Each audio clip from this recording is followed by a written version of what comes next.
Il nostro omaggio ad Orazio Russo in questa clip, in questo montaggio con alcuni dei gol realizzati con la maglia del Catania e soprattutto il nostro saluto a quella che è certamente una delle ultime bandiere del calcio professionistico.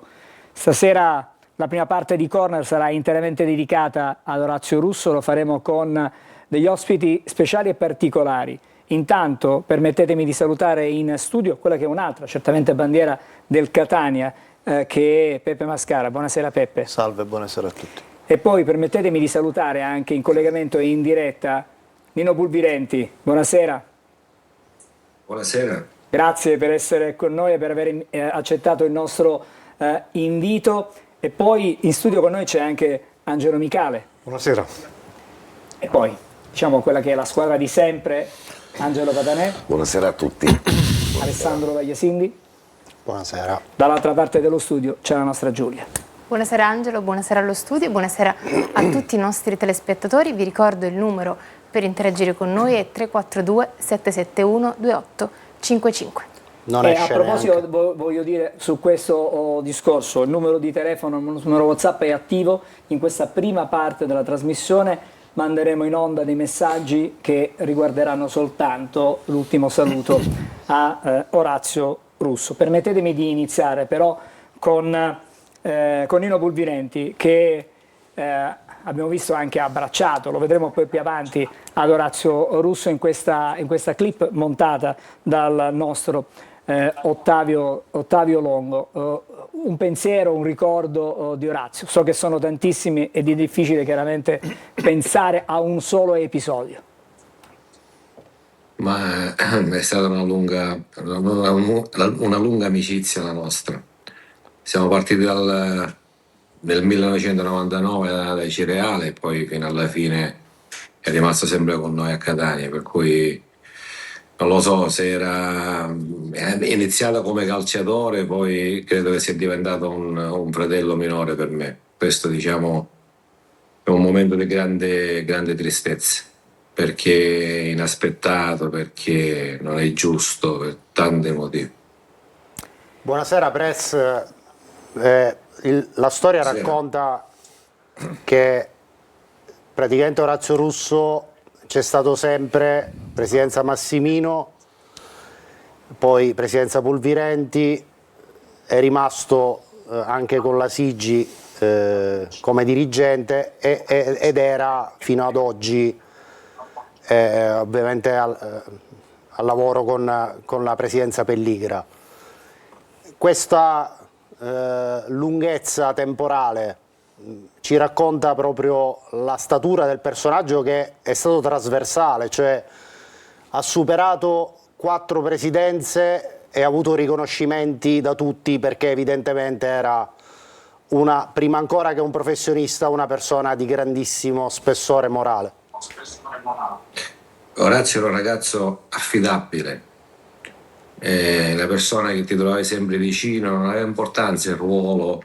Con noi ha fatto il team manager, l'allenatore dei ragazzi, cioè lui era affidabile, è una persona che tu potevi sempre fare conto su di lui, perché lui c'era sempre, e di una semplicità, di una correttezza fuori dal comune. Io ricordo le parole che mi disse dopo la partita con l'Albino Leffe, mi sono rimaste impresse. Presidente, mi ha detto: meno male che il mister mi ha sostituito, è entrato Umberto e abbiamo vinto la partita.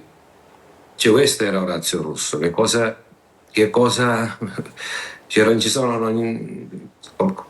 parole per poter, diciamo, definirlo. Sì, prego Press. No, diciamo, finivo là in quelle semplici frasi, in quella sua umiltà, in quella sua c'era tutto l'uomo e anche la grande capacità, perché poi, voglio dire, nessuno ti regala niente. È chiaro che come calciatore ha fatto la sua strada, la sua carriera. Secondo me poteva fare molto di più di quello che è stata la sua carriera da calciatore, ma era affidabile come calciatore, lo è stato come dirigente, perché, ripeto, nessuno ti regala niente, perché aveva delle qualità che vanno oltre, diciamo, quelle che abbiamo detto poco fa. Chiaramente c'era anche lo spessore professionale, se no non continui con la Siggi e non continui soprattutto con la nuova proprietà.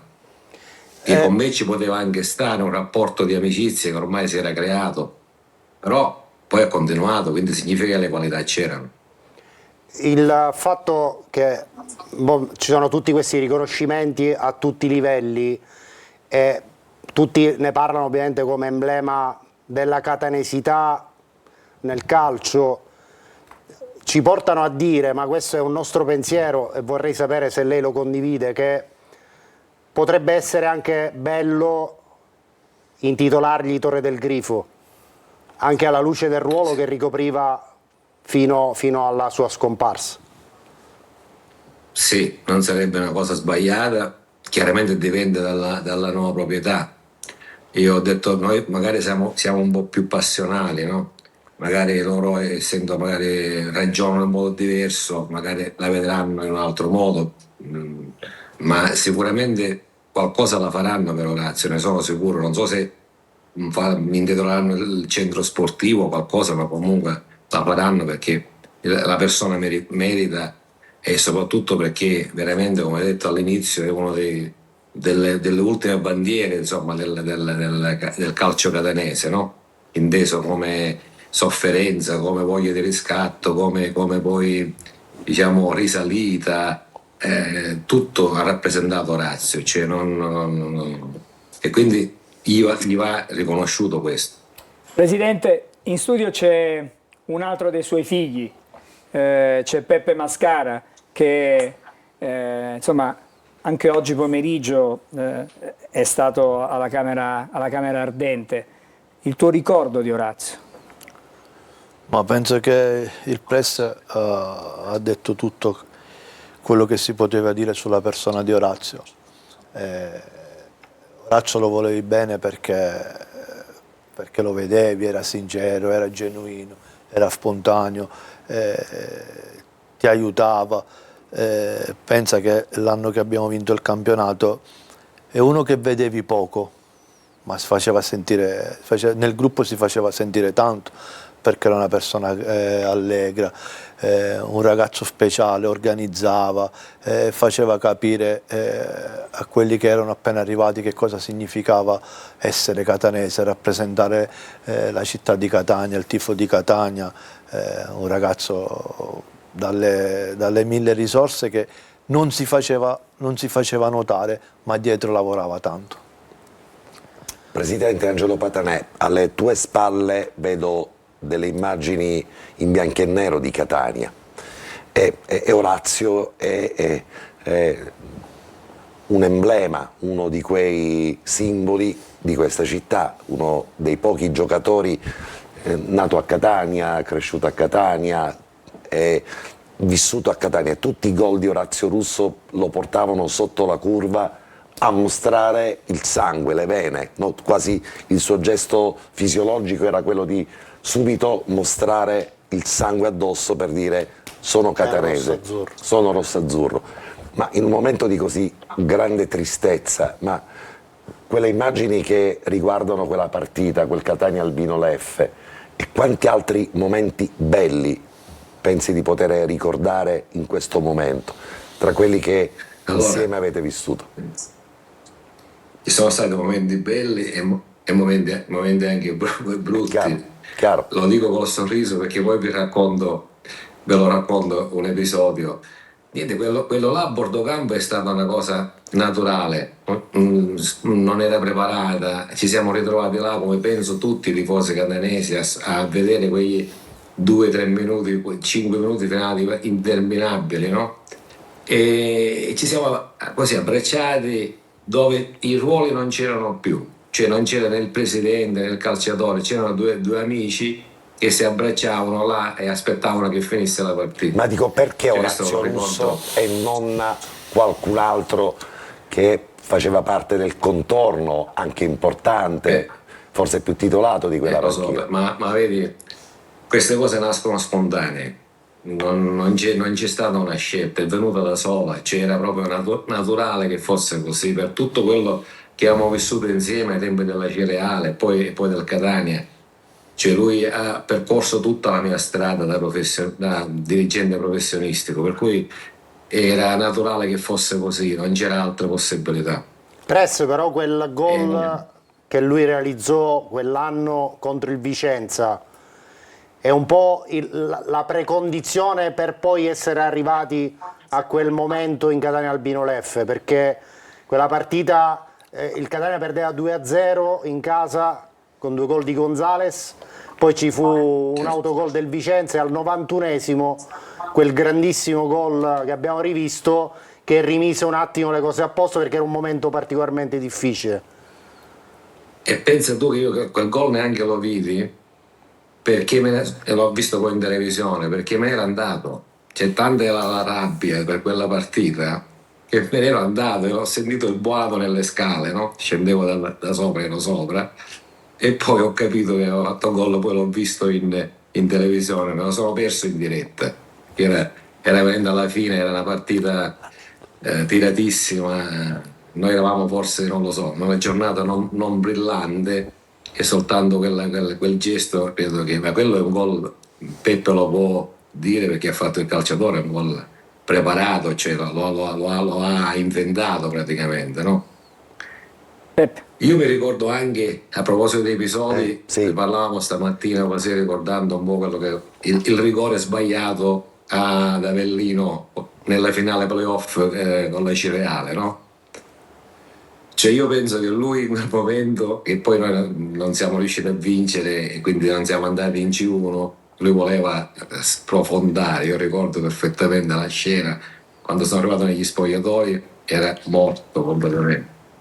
Poi ci siamo un po' messi a parlare, si è ripreso, ma lo ricordo col sorriso sulle labbra perché fanno parte della vita, no? Ci sono le cose belle, le cose meno belle, però il rapporto con lui era sempre un rapporto sincero, schietto, cioè non c'erano mezzi termini o cose così, diciamo.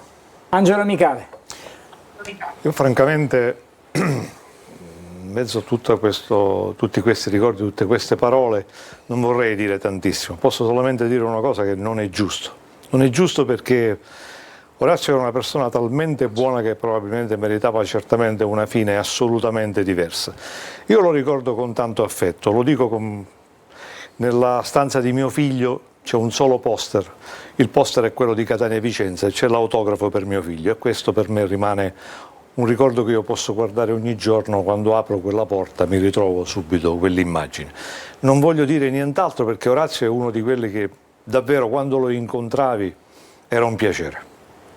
Ma quando tante persone dicono tutti la stessa cosa sul valore di quella persona, è evidente che è così. È inequivocabile. Allora, mi permettete, devo fare una sosta, assolutamente ci dobbiamo fermare, poi riprenderemo e vorrei sentire anche qualche messaggio, stanno girando comunque messaggi da casa, li sentiremo anche con Giulia.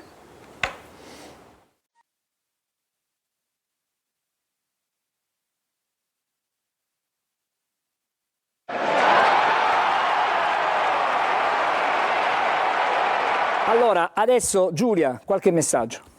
In ogni corsa sotto la curva, in ogni gol pesante come un macigno, Orazio ha messo la grinta di chi non gioca per un contratto ma per la propria terra, Dario Curva Sud. Poi ancora, il mio cuore piange Orazio Russo, vera bandiera, non ti dimenticherò mai, grazie per tutte le emozioni che ci hai regalato, per sempre Orazio Russo. Rivedere insieme in studio il presidente Pulvirenti, Mascara, Micale, insieme ovviamente a Patanè Vagliasindi per ricordare il grande Orazio Russo, mi ha fatto tornare indietro ai bei tempi, a chi davvero ha sudato e amato questa maglia e anche questa città. Buonasera, le parole sono vane, dolore immenso per tutti noi tifosi, una delle poche persone rimaste che ti facevano innamorare del calcio, in un calcio che purtroppo oggi sta svanendo piano piano. Buon viaggio nostro guerriero. L'ultimo? Grazie Orazio, sei stato un esempio d'amore per la città e per la maglia, vivrai per sempre nei nostri cuori. Io non mi sono dimenticato di Max Velotto, adesso lo colleghiamo, anche lui con noi. Max, anche tu hai un regalo e un pensiero particolare per Orazio Russo. Sì, buonasera a tutti, buonasera Angelo. Sì, un pensiero mi sembra doveroso ad un amico, ad un grande calciatore, un grande dirigente, una grandissima persona, una persona allo stesso tempo una persona molto professionale, una persona che porto con me un ricordo importante, forse uno dei ricordi più belli anche della sua vita calcistica, l'esordio in Serie A con la maglia del Catania. Io in quella circostanza ero il quarto ufficiale in partita e ringrazio l'amico Filippo Galtieri per aver rispolverato questo ricordo e reso vivo con queste immagini, un ricordo che sicuramente porterò con me, ma con Orazio ho tanti ricordi. Ricordo anche una finale in Cireale Catanzaro, la finale di andata dei playoff di C2 per la promozione in C1. Lui non giocava in quella partita, ma mi ricordo che era una persona che al termine della gara, comunque anche da non giocatore, venne a salutarmi. Orazio lascia un ricordo indelebile, lascia un ricordo che sicuramente rimarrà impressa nella mente di tutti i catanesi e non solo, perché l'attestato di stima che ha ricevuto da tutta Italia, io seguo molto i social e da tutta Italia ha ricevuto questo attestato di stima, è sinonimo di grande rispetto per una persona che mancherà a tutti noi, mancherà a Catania, mancherà al mondo del calcio, mancherà a tutte le persone che gli hanno voluto, che gli vogliono e che gli vorranno bene sicuramente. Grazie Max. Allora, a questa fotografia c'è anche... Dobbiamo parlarne col diretto protagonista. Infatti ti ricordi cosa hai detto? Posso solo dire velocemente di cosa stiamo parlando. Campionato di Serie A, stagione 2009-2010, partita Catania-Genoa. Catania di Sinisa Mihajlovic fece un giro di ritorno straordinario, sostituzione nei minuti finali, esce Maxi Lopez ed entra Orazio Russo. Peppe Mascara cosa fa? Io penso che Orazio si meritava quel riconoscimento, perché abbiamo fatto di tutto, noi compagni e amici di squadra, perché lui ci teneva a tornare e fare o le presenti o l'unica presenza in Serie A. Bravi sia il direttore, l'omonaco, che il presidente Pulvirenti ad accettare questa sua volontà, perché vuol dire che aveva lasciato qualcosa di importante, dei valori, soprattutto a livello umano, come ho detto prima. In quella circostanza il mister Sinisa decise di far uscire Max Lopez, lui non sapeva niente, mi è venuta dal profondo del cuore, dall'istinto, no? Di togliermi la fascia, cosa che non si poteva fare, infatti poi quando andai verso il centrocampo c'era l'arbitro, mi ha detto sai che non si può fare, ho detto per favore chiudi un occhio, perché stiamo dando qualcosa di importante al riconoscimento all'uomo, dopo al calciatore, che è una bandiera del Catania, non la storia del Catania. Orazio Russo è il Catania, sono due cose distinte e separate, perché Orazio ha dato tanto per il Catania, come avete detto poi prima e come ha detto prima il presidente. Lui era strainnamorato della propria città, della propria squadra, quindi in quel momento era giusto che se la godesse a 360 gradi. Allora adesso vi Sulla offro panchina del Genoa, sai chi c'era? Giampiero Gasperini. Allora adesso vi regalo un altro documento importante, quello a cui abbiamo fatto riferimento, ma non solo lo vediamo ma lo sentiamo in audio. E facciamo in modo che lo guardi anche Pulvirenti, così li mettiamo insieme. Lo vede sicuramente la regia, poi ci penserà a fare questo. Vediamo questo documento. T'aspetti! 15 secondi. Cosa aspetti? Il pallone a centrocampo. Non l'hai capito che è finita? Mancano 4 secondi al nostro cronometro. Eccola lì. La Farina vorrà fare...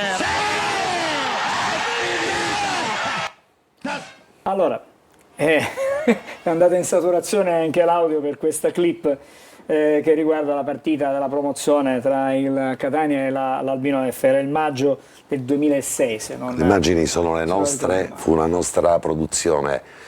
Tutti abbiamo detto qualcosa di importante. Io posso dire di aver avuto soltanto una fortuna, e lo devo a questa emittente, ad Angelo Micale, a tutti voi che mi avete accolto, quello di aver raccontato tutte le partite di Orazio Russo. Iniziai con una partita a Barcellona, Pozzo di Gotto, fu il suo esordio. Michele mi mandò con un telefonino cellulare che pesava 14 kg perché eravamo già avanti con la tecnologia e fu la Era prima un telefono partita. veicolare, fu la prima partita dove non andai nel balcone della vicina dello stadio, dove invece andavamo spesso. E poi ho avuto la fortuna di raccontarle tutte, quei gol, tutti quelli che avete visto. Noi di Telecolor li abbiamo raccontati tutti, ho avuto questa fortuna insieme la fortuna di poterlo abbracciare qualche giorno prima, che poi insomma non l'ho più rivisto allo stadio parlando del suo nuovo lavoro, dell'amore. Fu un lunghissimo abbraccio. E poi riguardo gli occhi di Peppe Mascara, di Nino Pulvirenti, di Angelo Micale, i nostri sono occhi pieni d'amore per una persona che ha raccontato col calcio, con la professionalità, con la presenza, un modo di fare calcio che forse non c'è più, sia in campo che fuori dal campo. E c'è un altro nostro compagno di viaggio come Carlo Breve, che per Orazio Russo è stato una sorta di padre putativo. Vero.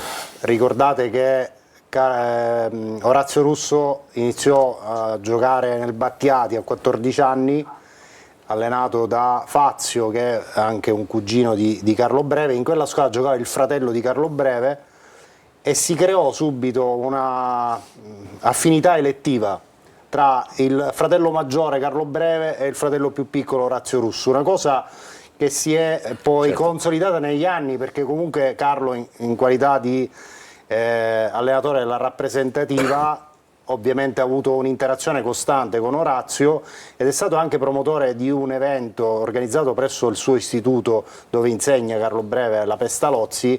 Qualche mese fa organizzò un convegno dove ho avuto l'onore di partecipare, ma con accanto Orazio Russo, che veramente catturò l'attenzione di tutti gli studenti della Pestalozzi con un intervento straordinario. Allora, abbiamo pochissimi momenti, qualche altro messaggio, poi vorrei chiudere ancora con il presidente Pulvirenti. Che chiama la linea. Sì, sentiamo Pulvirenti fra un istante. Prima, cosa voleva dire Pulvirenti? Sentiamo. No, volevo raccontare una cosa che è successa stamattina. Sì. Magari la raccontiamo dopo. Sì, sentiamo qualche messaggio, fra un poco torniamo da lei. Vado. Orazio, Peppe, il presidente, stasera mi fate ricordare un Catania che non esiste più. Grazie per avermi regalato quella pagina di vita bellissima.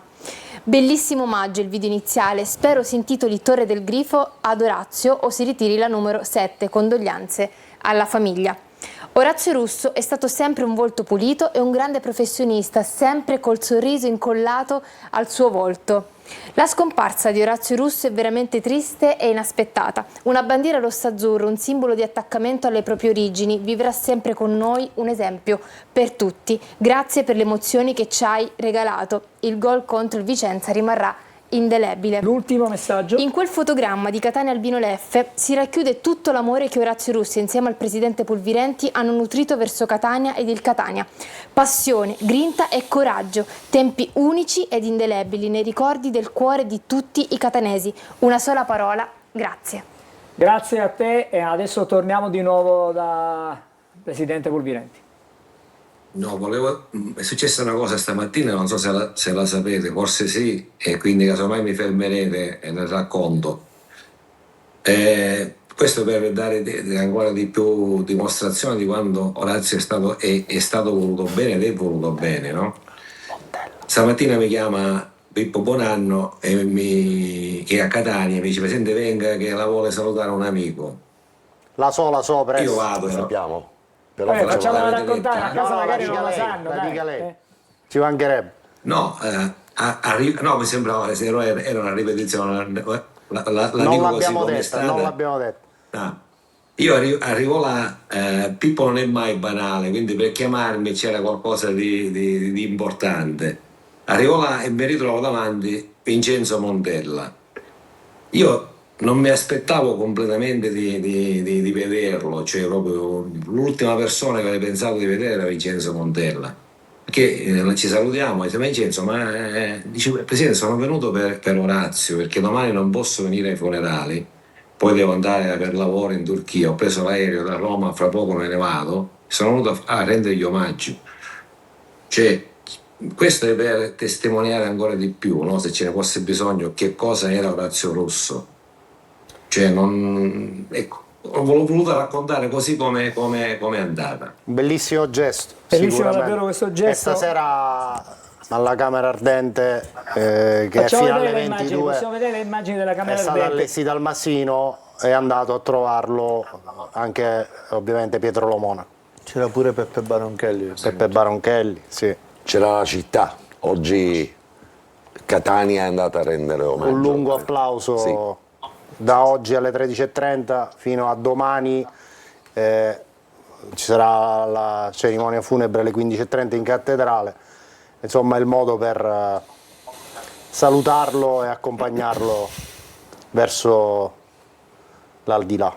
Allora, chiudiamo qui questa pagina di Corner per stasera. Dobbiamo ringraziare per essere stati con noi per questo segmento di trasmissione Peppe Mascara. No, Grazie a voi. per essere tornato a Corner. Certo l'occasione non è stata felicissima, però evidentemente il tuo legame con Orazio era talmente forte da non poter evitare questa tua partecipazione. Grazie anche al Presidente Pulvirenti che abbiamo ritrovato Grazie a voi. questa sera, è stato davvero un piacere di averla. Buonasera. Grazie, Buonasera, grazie davvero, grazie, buonasera. a tutti. Adesso noi ci fermiamo perché dopo la pubblicità proveremo a parlare di calcio giocato, non è facile, non è assolutamente semplice, però ci proviamo e cercheremo di parlare sì del derby con il Siracusa, ma ci proietteremo anche oltre, dobbiamo parlare anche del derby con il Trapani, tutto questo fra pochissimo.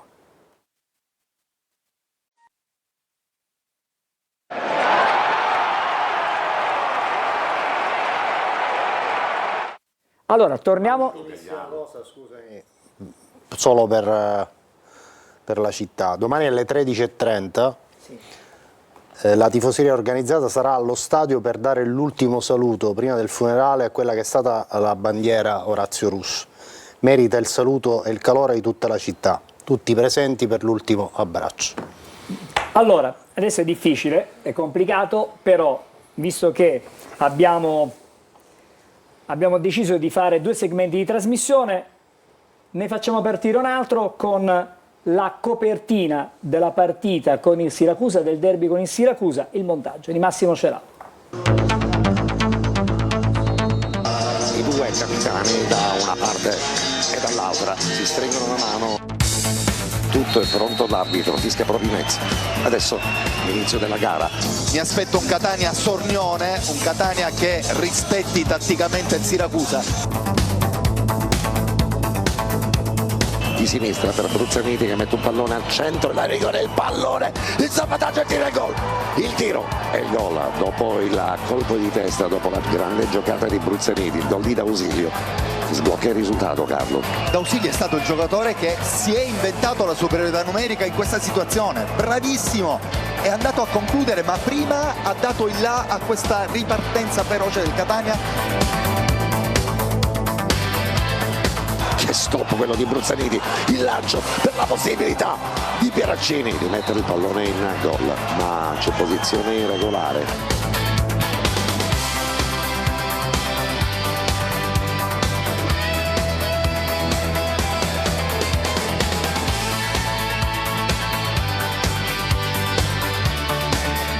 L'arbitro in questo istante, esattamente al minuto 41esimo, manda le squadre negli spogliatoi.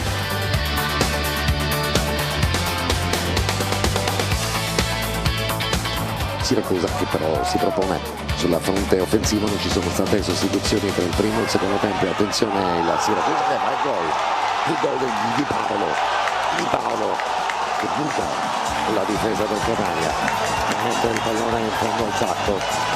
Di Paolo che è arrivato lasciato libero di andare a calciare con il sinistro.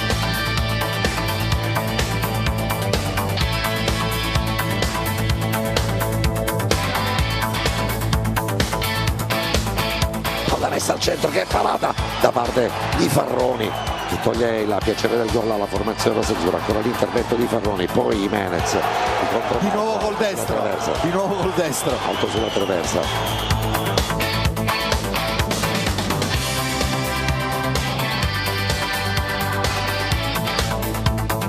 D'Ausilio, la battuta, il pallone anche sulla traversa, anche Allegretto, adesso c'è anche Forte, si piazza al centro dell'area di rigore, il colpo di testa, la battuta e poi il salvataggio sulla linea di porta con due rimpalli. Donnarumma, dalle sue poche avanzate, mette un pallone che sperva all'interno del rigore, calza sola e poi incredibile la parata di Farroni.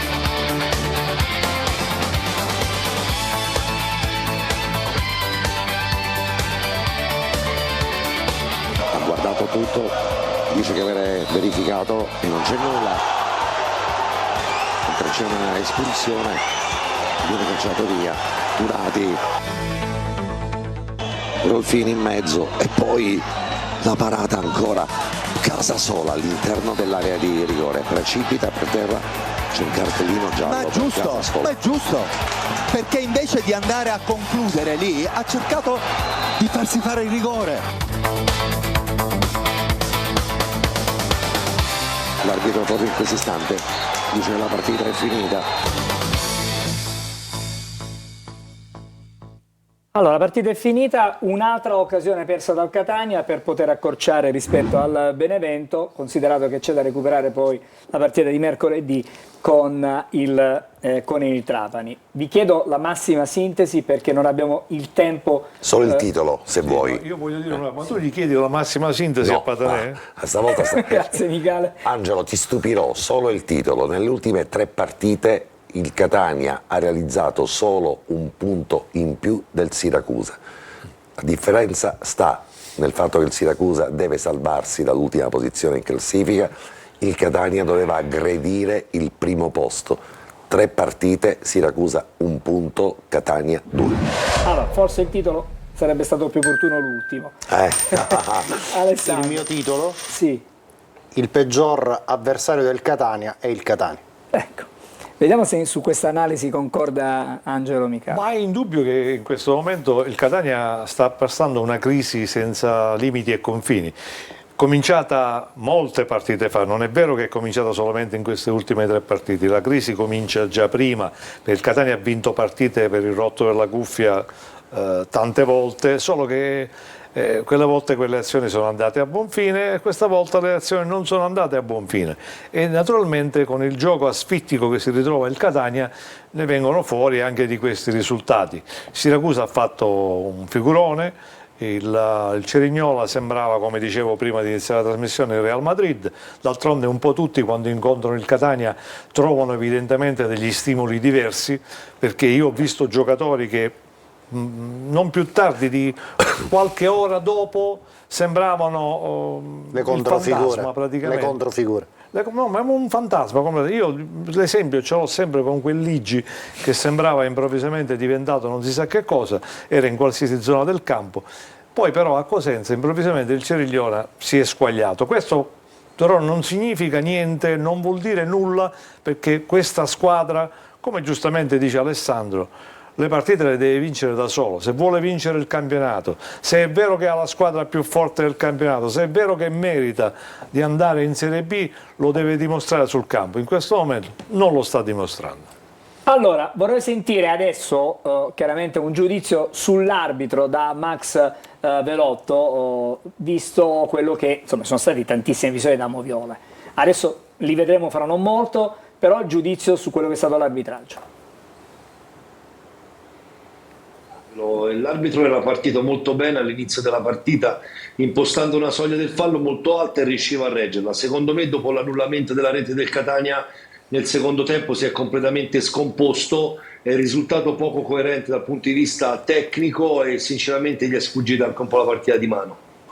Bene, allora, Angelo, volevi dire qualcosa? Io, prima, perché in ogni caso questa storia che noi abbiamo, la VAR dei poveri, cioè questa cosa che si può utilizzare o non si può utilizzare, e dà un alibi poi all'arbitro di poter dire E beh, purtroppo le immagini che avevo erano queste, non mi sento di poter decidere in maniera diversa. Ma voglio dire, l'annullamento del gol a Pieraccini, cioè io penso che le immagini, lo chiedo a Max Perotto, mi sembravano anche abbastanza chiare da questo punto di vista. Io non credo che ci volesse chissà quale altra telecamera per capire che la posizione di Pieraccini era regolare, o no?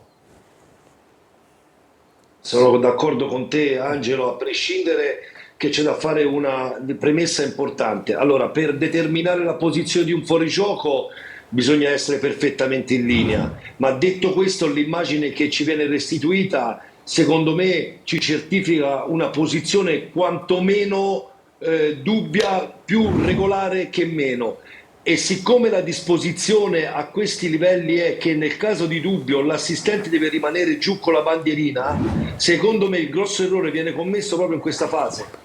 È una situazione di dubbio, l'assistente doveva rimanere giù con la bandierina, perché le immagini, torno a ripetere, che vengono restituite certificano, secondo me, una posizione regolare del giocatore 73 del Catania. Posso dire una cosa? Per quale motivo non sono state proposte le immagini della telecamera ai 16 metri che c'era allo stadio De Simone?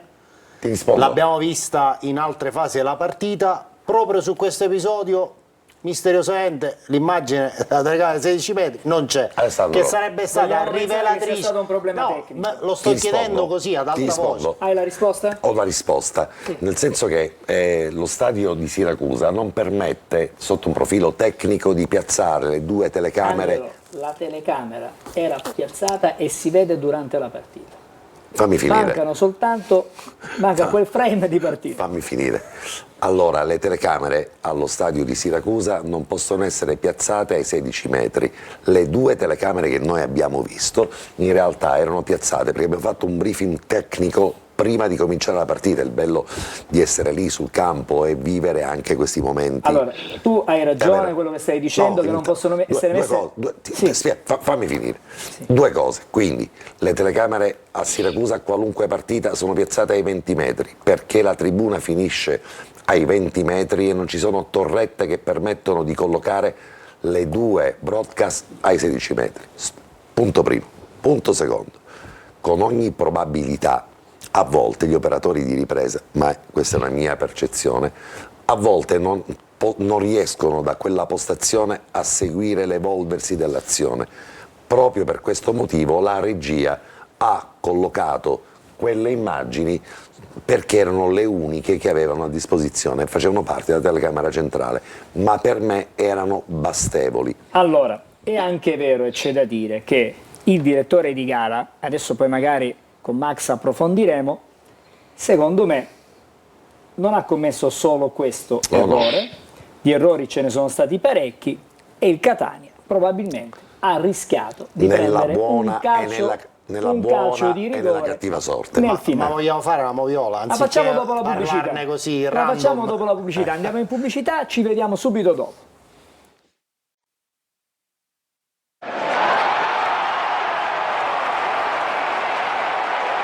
Allora, è il momento di parlare della moviola e per questo sentiamo subito il nostro esperto, Max. Vediamo il primo episodio. Sì. Ma allora, innanzitutto quando abbiamo analizzato questo episodio siamo partiti subito dal primo passaggio, questo, per valutare se la posizione di Bruzzaniti fosse regolare o meno. Quindi, scontato che la prima posizione è regolare, dobbiamo per forza di cose analizzare la seconda. Allora, qua abbiamo il fermo immagine. Io non voglio essere un garantista o certificare un qualcosa che non abbiamo di preciso. La cosa è certa, e ripeto questo concetto, perché poi lo ribadirò anche nelle altre due situazioni che andremo ad analizzare. In una situazione di dubbio l'assistente deve rimanere giù con la bandierina, perché in questo caso qua entra in la fase della revisione dell'FVS. Qua l'assistente deve lasciare correre il gioco, convalidare la rete, dopodiché, siccome per protocollo le reti vengono riviste, io sono convinto che con quel fermo immagine l'arbitro non avrebbe mai annullato la rete. Quindi purtroppo mi devo ricollegare a quello che diceva Angelo Micale, dove gli arbitri si aggrappano alla famosa, diciamo, tra virgolette, scusa, che dicono che se non hanno certezze o non hanno un'immagine che certifica al 110% la posizione regolare, si rimane con la decisione di campo. Io vi dico di più, se voi guardate l'azione in dinamica, Pieraccini quando arriva sul pallone è più avanti, guardate la linea dell'area di rigore, quando Pieraccini entra in possesso del pallone, in quel momento si trova solo più avanti rispetto al giocatore del Siracusa. Questo significa che al momento in cui è partito il lancio, il giocatore del Siracusa era più avanti rispetto al giocatore del Catania. Quindi torno a ripetere che in una percentuale, secondo me, questo è un gol regolare al 99%. Mi manca l'1% che è il perfetto allineamento. Posso dire una cosa? Sì. C'è un frame di questa azione che probabilmente avrebbe tolto ogni dubbio, ed è il primo stop di Bruzzaniti. Se Bruzzaniti avesse stoppato la palla perfettamente, avrebbe dato la palla a Pieraccini prima ancora che Pieraccini arrivasse da dietro, e quindi ci sarebbe stata proprio luce tra Pieraccini e l'ultimo difensore del Siracusa. Alessandro, vediamo il prossimo episodio, il gol del Siracusa. Che cosa è successo dopo il gol del Siracusa? Vediamolo. Ma dopo la segnatura del Siracusa c'è stata la volontà da parte dei giocatori, ma nello specifico di Celli, vedi la 16 metri invitare. Qua, scusami, qua c'era 16 questo metri. è 16 metri. Qua la seguiva. Sì. No. Dicevo, in questa occasione qua Celli invita la panchina ad una revisione. Allora, io sinceramente in questa situazione non vedo nulla di particolare, se non Celli che cade a terra e sembra quasi che si lamenti per il fatto che abbia subito un qualcosa che sinceramente non riesco a rilevare. Quindi faccio fatica a rilevare un qualcosa di particolare a terra su Celli. Sinceramente sarebbe deontologicamente poco professionale esprimere un qualcosa che non si vede. Non c'è nessun fallo. Sinceramente non c'è nessun fallo, Max. Io Zanini entra a contrasto in maniera regolare. Max, l'unica cosa che c'è sicura... A volte Sì, sentiamo Michele. L'unica cosa sicura che c'è è che la difesa del Catania era leggermente in vacanza, poi l'arbitro in questo caso non c'entra. Vabbè, allora sentiamo e vediamo. No, io ho l'impressione a volte che i giocatori utilizzino la richiesta della card quasi per avere un alibi a un qualcosa di quello sbagliato. Sì, è vero. Vediamo il prossimo episodio, la presunta trattenuta in aria su Casasola.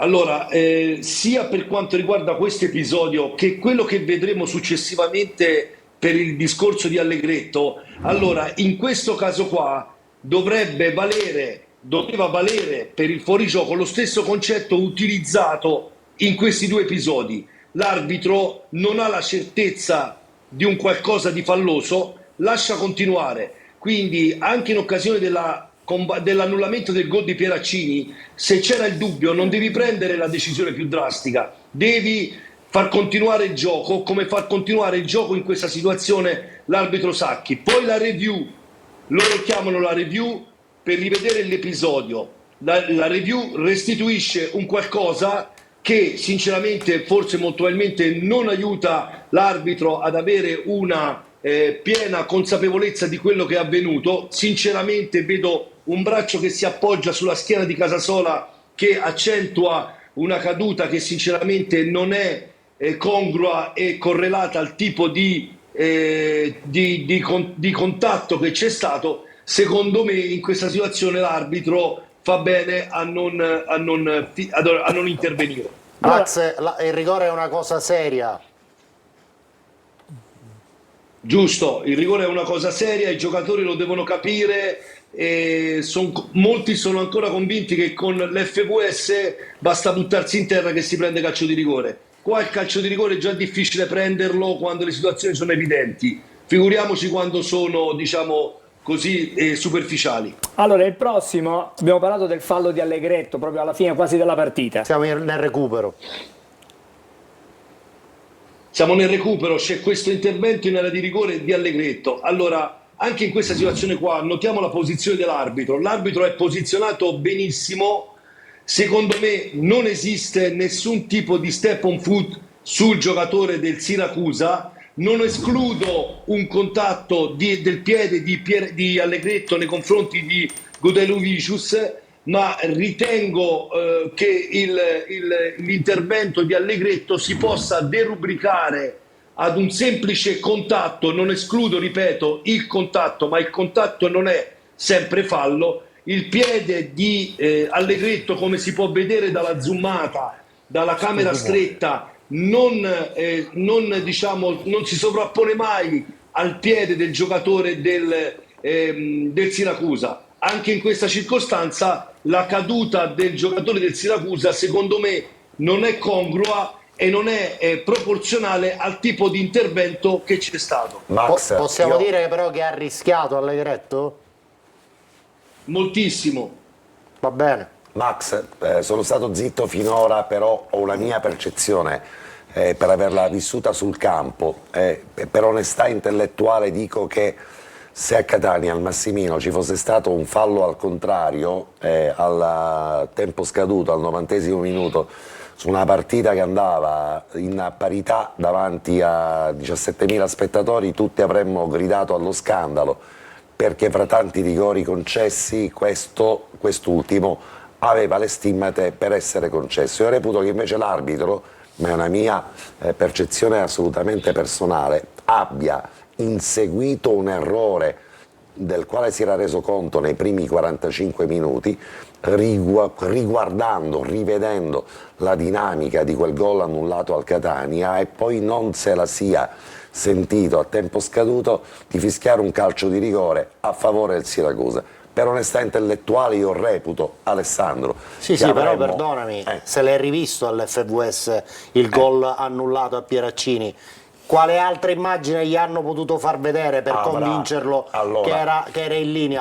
Quindi o non ha visto bene all'FVS, oppure c'era un'immagine misteriosa che per il secondo tempo hanno detto guarda che non è fuori gioco. Tra la fine del primo tempo e l'inizio del secondo tempo ti ricordo che nell'ingresso all'interno degli spogliatoi l'arbitro si avvicina ai giocatori del Catania, i quali spiegano con tranquillità che secondo loro... Ma l'aveva rivista, Angelo? Alessandro. La rivista è stato lì 1 minuto e mezzo, 2 minuti. Non permetti che un arbitro possa avere il dubbio. Cosa ha visto? I cartoni animati? Ha visto quell'azione, no? Stiamo parlando di un arbitro di Serie C, Belotto l'ha già giudicato come un arbitro, in questo caso scarsamente sufficiente, però ti dico quello che può essere accaduto sul campo. Il dubbio, l'incertezza, e poi sfido chiunque di noi per onestà intellettuale nei confronti di chi segue il calcio nel dire che magari a Catania un fallo del genere avremmo gridato allo scandalo assoluto se non fosse stato concesso, e con questo mi taccio. C'è un ultimo episodio da vedere, andiamo alla munizione di Casasola. Sì. Adesso la vediamo, eccola qui. Cioè questa prima conclusione di Rossini. Sì, la munizione di Casasola in questa situazione qua è collegata al discorso dell'episodio che abbiamo già visto prima. Praticamente è quello che vi ho detto, c'è questa caduta poco congrua rispetto al contatto che c'è stato, e l'arbitro trasforma in simulazione. Allora apro e chiudo velocemente una parentesi, perché non vorrei che più che simulazione Casasola fosse stato ammonito per proteste. No, penso che sia per simulazione, Max, chiaro ed evidente. Allora, l'intervento dell'arbitro è proprio sulla caduta, e ti assicuro che lì quello che viene punito è la simulazione, proprio perché Casasola guarda l'arbitro quasi a voler richiedere il calcio di rigore. Diciamo che è per tutte e due? Diciamo che è per che tutte nel e due. senso che se Casasola non avesse protestato magari non lo ammoniva, ma dice non solo hai tentato di simulare, perfetto, mi protesti, ti ammonisco. Questa è una ammonizione correttissima. Ok. Sentiamo. Però chiudiamo, scusami Angelo, sì, perdonami, chiudiamo soltanto dicendomi, collegandomi a quello che ha detto Angelo, che lo ritengo corretto. Diciamo, una delle nostre funzioni, Angelo, che abbiamo noi che facciamo informazione, cerchiamo di essere più professionali possibili, giusto. cercando di dare le letture giuste degli episodi e non cercando, diciamo, di speculare pareri, esatto. tra virgolette, deve essere molto apprezzato il lavoro che facciamo.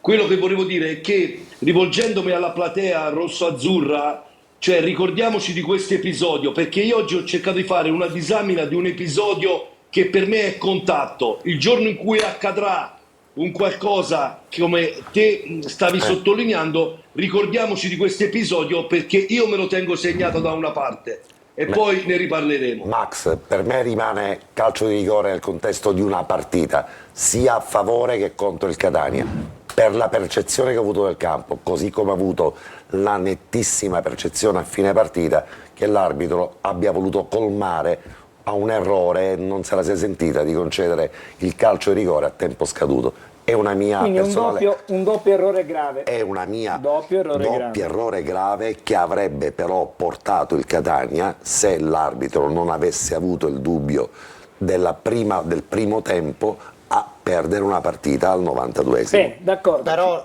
dico, parlare di Moviola non ci deve distogliere da quella che è l'analisi della partita. Ho detto che... Ma questo lo dobbiamo fare dopo, nell'altro blocco, allora, perché altrimenti non vorrei che più. si creino delle situazioni di alibi che non accettiamo. Ci dobbiamo fermare, riprendiamo subito dopo.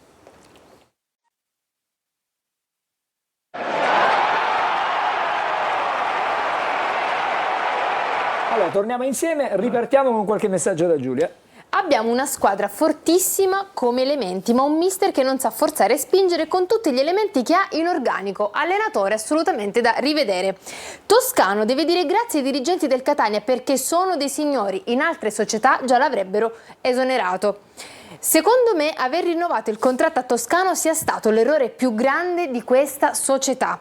Voi che siete in studio vi chiedo di parlare apertamente sulla disposizione tattica che ogni settimana il tecnico sbaglia. Grazie.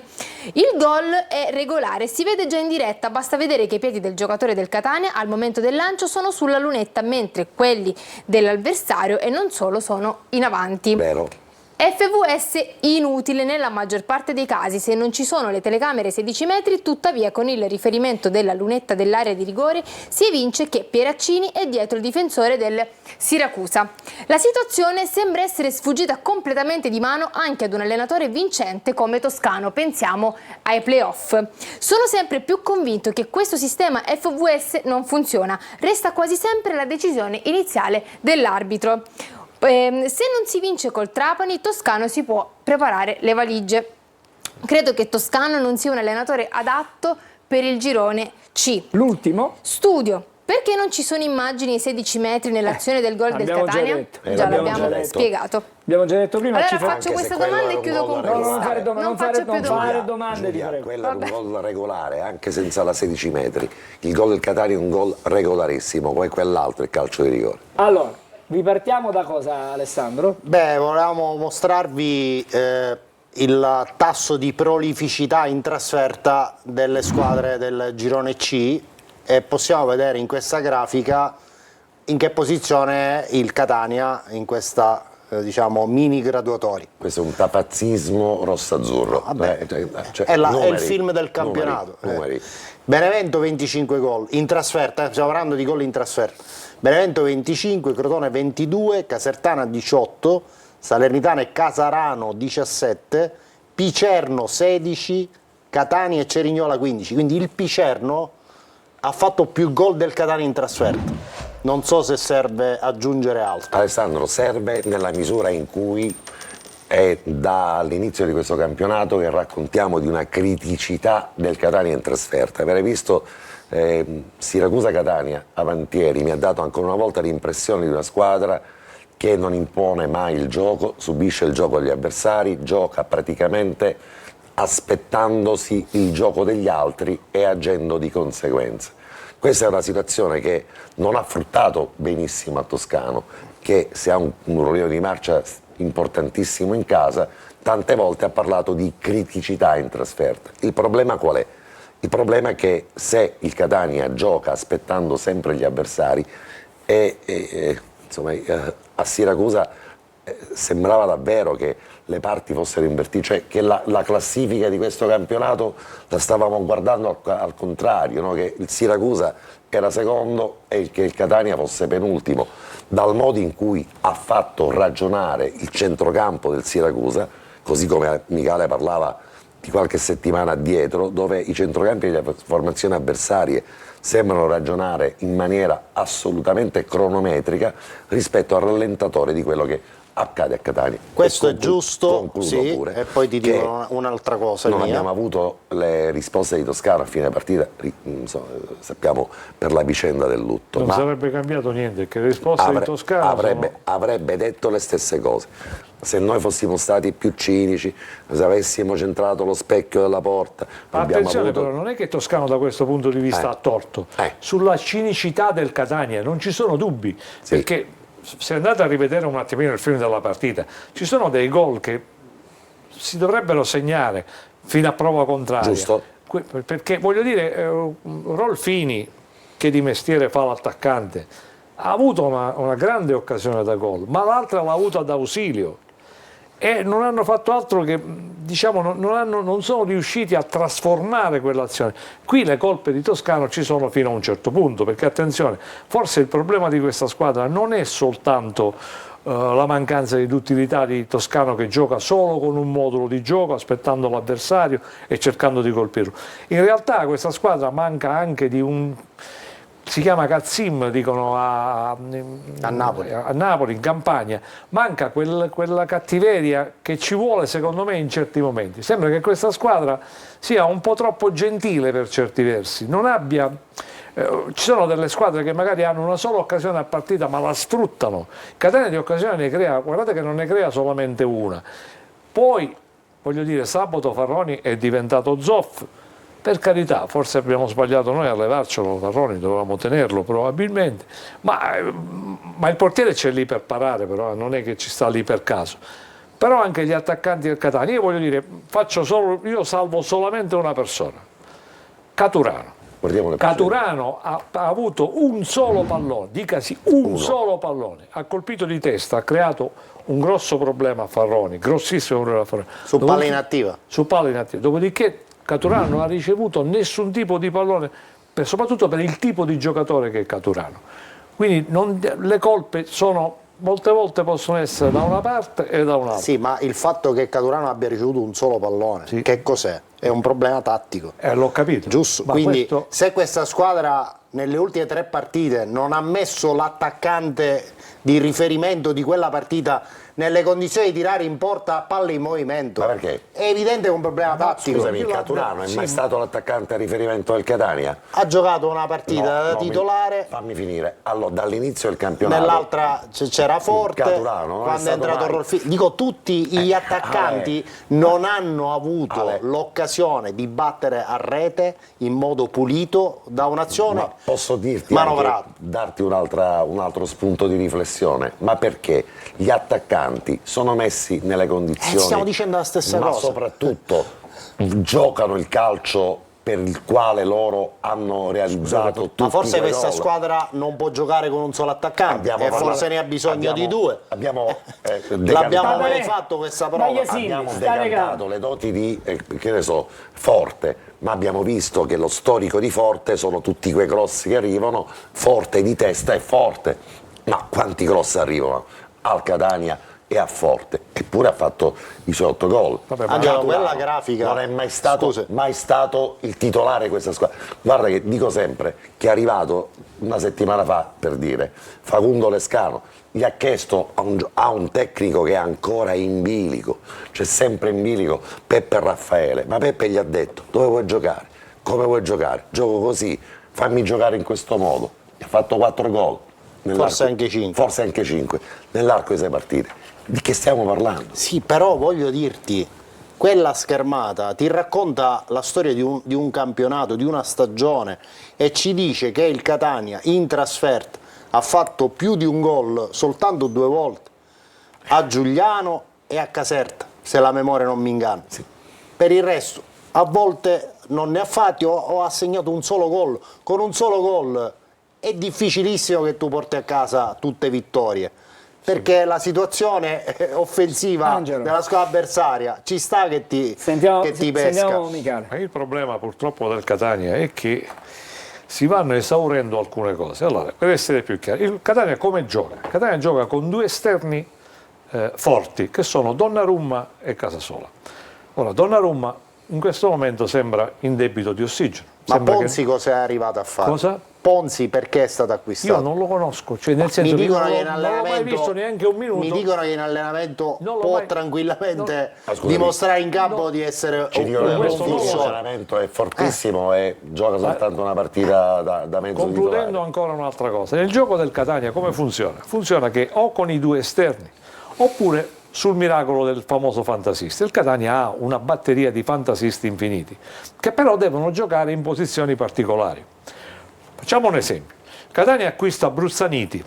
Bene, Bruzzaniti però a Catania deve giocare a tutta fascia, cioè deve giocare praticamente partendo dalla difesa del Catania. Con questo risultato Bruzzaniti a fine partita aveva bisogno delle bombole d'ossigeno, non stava più all'impiedi, mentre Bruzzaniti nasce per stare accanto all'attaccante. La cosa che mi fa impressione, e poi dopo mandiamo la pubblicità perché se mi permetti ti voglio ricordare la scaletta. Grazie. D'altronde il direttore di Ne hai pieno titolo. Ragazzi, non così sia mai. funziona. No, volevo dire che Toscano, il suo metodo di gioco preferito è un altro, è il 3-5-2. Lui a Cesena ha vinto così. Perché a Catania non può giocare in questo modo? Qual è il problema? Perché ha paura? Perché si spaventa? Non ha un filtro necessario? Io non riesco, è una domanda che io non ho la possibilità di poter fare a Toscano, ma chiederei perché? Perché non deve giocare con la punta che aiuta? Perché Bruzzaniti non deve giocare 10 metri più avanti? Vogliamo ricordare le uniche occasioni in cui Bruzzaniti ha fatto degli assist? In che punto del campo era? Sono tre quarti. Ancora più avanti. Ancora più avanti. Ancora più avanti. Ma se sui Bruzzaniti 16 va a giocare a centrocampo, quando arriverà nell'area di rigore avversaria è morto. Ma perché a te piace il gioco dell'attaccante che deve andarsi sempre a cercare il pallone spalla alla porta a centrocampo? Ma questo è un altro, qui entriamo ancora in un'altra discussione ancora, Caturano è ma quel tipo non funziona, ma d'attaccante. se tu questo lo chiedi a Caturano stai perdendo tempo, Esatto. perché Caturano questo non lo farà Esatto, mai. e allora capisci? Sì, però scusatemi, c'è un cortocircuito. correggetemi se sbaglio. Sì. Stiamo parlando di un progetto tecnico al secondo anno dove se è stato confermato il telaio, buona parte del telaio della scorsa stagione, dove sono stati inseriti tutti i giocatori di prima fascia condivisi con l'allenatore. Inizio stagione lo possiamo pensare che questa squadra comunque sta crescendo, sta cercando di arrivare al punto più alto del suo rendimento. Arriva il mercato di gennaio, arrivano dei giocatori, parlo di Bruzzaniti che chiaramente è un giocatore in grado di fare la differenza in Serie C. Ci aspettiamo quindi finalmente il salto di qualità, l'innalzamento Dell'asticella si abbassa. Assolutamente, invece improvvisamente l'asticella si abbassa. Ma dov'è l'errore? Alessandro, l'errore L'errore è è che adesso dobbiamo fare No, pubblicità. solo una cosa. No, mi Non mi dispiace. piace. No, dopo basta. Una. Pubblicità, dopo.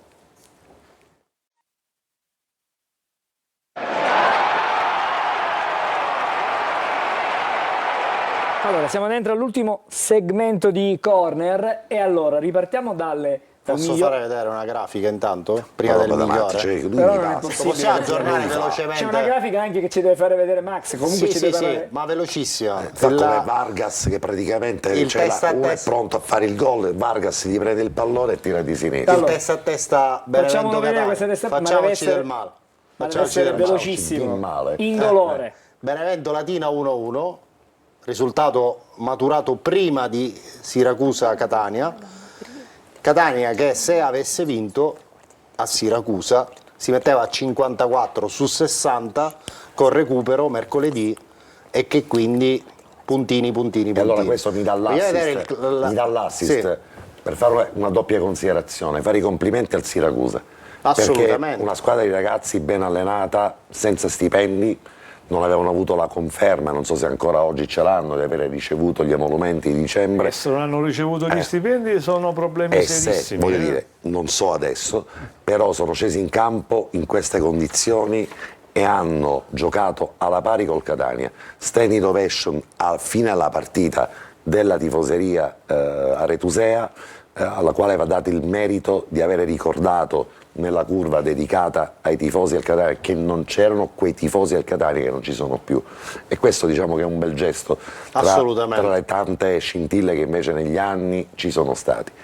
E poi pensare che una squadra senza stipendi e probabilmente con l'incertezza di non farcela alla fine di questo campionato riesca a giocare alla pari contro un Catania, rischiando anche di vincere, è vero, il Catania ha sbagliato tanto, ma ne abbiamo già parlato, contro una super corazzata del calcio, dovrebbe fare riflettere, perché ci sono tante vittorie, tanti tipi di vittorie, tanti tipi di sconfitte, tanti tipi di gli pareggi. mancavano probabilmente i due giocatori più forti, Cancellieri e Valente. Una difesa totalmente rimaneggiata, e pensare che al netto di tutto il Catania giocava con un vantaggio enorme. Probabilmente stasera lasceremo Patanè da solo in questo studio a telecamere spente. Non ho parlato niente. Non puoi dire queste cose. Quello che il Benevento e la Salernitana avevano pareggiato. Possiamo restare al volo su quella schierata per vedere la tabella di avvicinamento a Benevento-Catania. Solo un attimo, così, la tabella di avvicinamento, per capire bene. Vediamo la grafica precedente. Alla regia lo chiedo. Qual è il cammino delle due squadre fino al confronto seconda diretto? stella a destra. A 7 minuti dalla chiusura della trasmissione. Sì, guardate a destra. Allora, recupero solo per il Catania, 18 febbraio Catania-Trapani, poi domenica Catania-Giuliano e Altamura-Benevento, poi il turno successivo Potenza-Catania, qui non c'è la partita del Benevento, ma comunque andiamo sulla giornata successiva che c'è Salernitana-Catania, e poi arriviamo al confronto diretto 5 marzo, quindi il percorso del Catania per arrivare a Benevento comunque prima la Rechi e poi la trasferta al Vigorino. Allora, adesso vediamo, Giulia, semplicemente il migliore e le pagelle, velocemente. Sì, velocemente andiamo a vedere chi è stato il migliore della partita disputata contro il Siracusa, ed è stato Michele D'Ausilio con voto 6,5. Almeno lui ha la gamba brillante, trova una buona posizione sulla tre quarti di destra e per tutto il primo tempo diventa la migliore soluzione d'uscita dalla seconda linea del pressing. Emblematica l'azione del vantaggio che avvia smarcando Bruzzaniti e chiude a rete con autorevolezza. Pur nella confusione tattica della ripresa, è l'ultimo a rassegnarsi all'ennesimo insulso pareggio, calciando in porta con rabbia nel recupero, ma trovando un super Farrone. Ecco, questo è stato il migliore, ma adesso andiamo a vedere le pagelle per quanto riguarda tutti gli altri giocatori. E iniziamo da Dini, che in porta con voto 6. Difesa 3 con Pieraccini 5,5, Allegretto anche per lui 5,5 e Celli 5. Sugli esterni Casasola 5 e Donnarumma 4,5. In mezzo al campo Jimenez 5, sostituito da Forte senza voto, e Quaini 6. D'Ausilio 6,5 e Bruzzaniti 6, rilevato da Di Tacchio anche per lui 6. Davanti Caturano 5, al suo posto Rolfini con voto 6 e infine l'allenatore toscano ancora una volta voto 4. Ha preso 12 nelle ultime 3 partite Toscano, buona media, ma al di là di Toscano io reputo che non ci sia un migliore nella partita di ieri, perché è vero, l'allenatore mette del suo, ma quella squadra che ho visto in campo, con tutti i cambi, quindi è proprio una questione di mentalità, quel gruppo di giocatori non è un gruppo di giocatori che nella partita contro il Siracusa era consapevole di poter dare una svolta al campionato. Quello che diceva Michele, Cazzim, quell'approccio non ce l'ha avuto nessuno, l'assenza non dico di un leader, ma di 10-11 leader non c'è. Vai a Siracusa. Era successo a Sorrento, era successo a Foggia, era successo a Potenza. Precedenti ce n'erano tanti, perché doveva essere diverso a Siracusa? Ma chi ti doveva assicurare? Come potevi mai immaginare che la Salernitana pareggiava, Benevento pareggiava, lì entri in campo che ti devono fumare le palle, e invece nel senso le palle di calcio, no? Assolutamente. Allora, vorrei andare... E invece no, le palle si sgonfiano come il pallone sgonfiato che è stato cambiato durante la partita. Adesso fra un poco parleremo del Trapani. Prima però della partita vorrei sentire Max Velotto sulla designazione del direttore di Catania-Trapani. Esattamente. Sì, la designazione è uscita oggi, come era giusto che sia, È stato designato Ubaldi arbitro insieme a Madonia di Palermo e Lovison, gli unici 3 arbitri al 6º anno in Serie C. Il disegnatore si affida all'esperienza, Ubaldi è un buon arbitro, ha sulle spalle più di 80 gare in categoria, ci auguriamo che l'esperienza lo accompagni anche nelle decisioni, se ci saranno quelle difficili da prendere. Ah, Max, scusami, ma un 6º anno significa che è un arbitro molto esperto o è un arbitro che ha perso il treno della sua carriera? No, diciamo che un arbitro al 6º anno rappresenta quell'arbitro che comunque ha dimostrato nei 5 anni precedenti delle ottime direzioni, ottime dal punto di vista di qualità, ma che è mancato un qualcosa per proporlo nella categoria superiore, e la deroga al 6º anno, perché le norme di funzionamento dell'organo tecnico prevedono una permanenza massima di 5 anni in Serie C, e viene lasciata qualche deroga ai più meritevoli che hanno dimostrato buone, ottime prestazioni, ma che non hanno avuto quel quid in più per fare il salto di qualità. L'anno scorso Ubaldi ha diretto Catania-Picerno 0-0, Catania-Foggia 1-1, in entrambi i casi 2 gravi errori. Contro il Picerno un fallo di mano di Guerra in area non sanzionato col calcio di rigore, Catania-Foggia il gol del pareggio del Foggia in netto fallo di mano dell'attaccante Sarr, se ricordo bene, e poi arbitrò la partita playoff Catania-Giuliano 3-2. Bene, allora, adesso vediamo invece il prossimo avversario, che è il Trapani, un Trapani che è in profonda crisi. Sei sicuro? Profonda crisi di risultati sicuramente, sì? Perché ha perso... E quindi viene a Catania a fare la passeggiata? Non ci credo neanche se lo vedo. Da quando ha cambiato 16 praticamente, diciamo 16 su 23 giocatori, è stata la squadra. Ancora Aronica non ha trovato la quadratura. Però Giuliano è stato in vantaggio fino al 90esimo, pareggiava, poi ha subito 2 gol in pieno recupero e ha perso. Certamente col Benevento non ha fatto una bella figura in casa, nell'arco di però è una squadra che oggi ha bisogno di punti, perché è una squadra in piena bagarre, salvezza barra retrocessione barra ricorsi che possibilmente possono dare un barlume di speranza anche alla presidenza. Chi pensa che il Trapani venga a Catania a fare lo sparring partner è lontanissimo dalla realtà, che sia chiaro. Sembrava che era ormai sotterrata la questione giuridica legata alla questione Trapani, invece no, 2 giorni capisci, perché poi quando fai slittare una partita possono cambiare totalmente le dinamiche. Il Trapani sembrava rassegnato, o meglio buona parte anche la tifoseria della gente, della stampa, sembrava rassegnato ormai ad una cancellazione o retrocessione sul campo, e invece le ultime vicende giudiziarie in un certo qual senso confermano quantomeno un fumus di verosimiglianza dell'approccio voluto alla presidenza del Trapani, che significa che, notizia di avantieri, questi ragazzi verranno comunque a Catania per cercare sul campo, come è giusto che sia, come deve succedere sempre. Contro il Catania è un fatto normale. Ma capisci come loro contro il Benevento a un quarto d'ora ero già sotto di 2 reti, poi è andata la partita col Benevento loro non sono manco entrati in campo, perché io l'ho vista la partita. E sarà la stessa partita, Angelo, dopo che anche sul campo hanno saputo che probabilmente ci può essere un barlume di speranza per una salvezza sul campo. A proposito, comunque questo lo diciamo, però non è certamente il caso di insistere tanto, ma se per caso scompaiono 2 squadre di cui non voglio manco fare i nomi perché mi dispiace, perché sono 2 squadre siciliane, Catania guadagna un bel poco di punti, o sbaglio? Sì. Ma su questo però, siccome non bisogna... Il Benevento col Siracusa ha fatto 6 punti e ha fatto 6 punti anche col Trapani.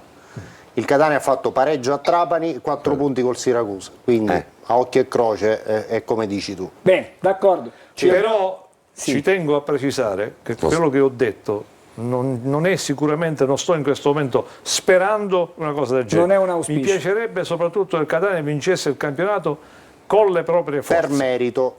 Grazie, allora ci fermiamo qui. Allora, grazie alla nostra Giulia. Non facciamo un quarto d'ora in più. Grazie a te Angelo e grazie a tutti voi per averci seguito. Grazie ad Angelo Micale. Grazie a voi. Grazie a Max Belotto, oggi un po' sacrificato in questo collegamento. Ti aspettiamo comunque già. Giovedì. No, intanto mercoledì sera sì, perché scusa. c'è la partita con Ci il vediamo. Trano. E poi giovedì. Ci vediamo mercoledì diretta a stadio e giovedì a corner. Benissimo, bravissimo. grazie Max. Alessandro Vagliesindi. Grazie. Grazie ad Angelo Patanè. Grazie a voi. Un ringraziamento particolare ovviamente anche a Peppe Mascara che ha condiviso con noi, assieme anche alla Presidente Pulvirenti, la prima parte della nostra Ma che dici, Angelo? trasmissione. Permettetemi di dire che, e così torniamo, esatto, bravo. fra pochissimo c'è la differita integrale di Siracusa Catania, il commento di Angelo Patanè con il commento tecnico di Carlo Breve.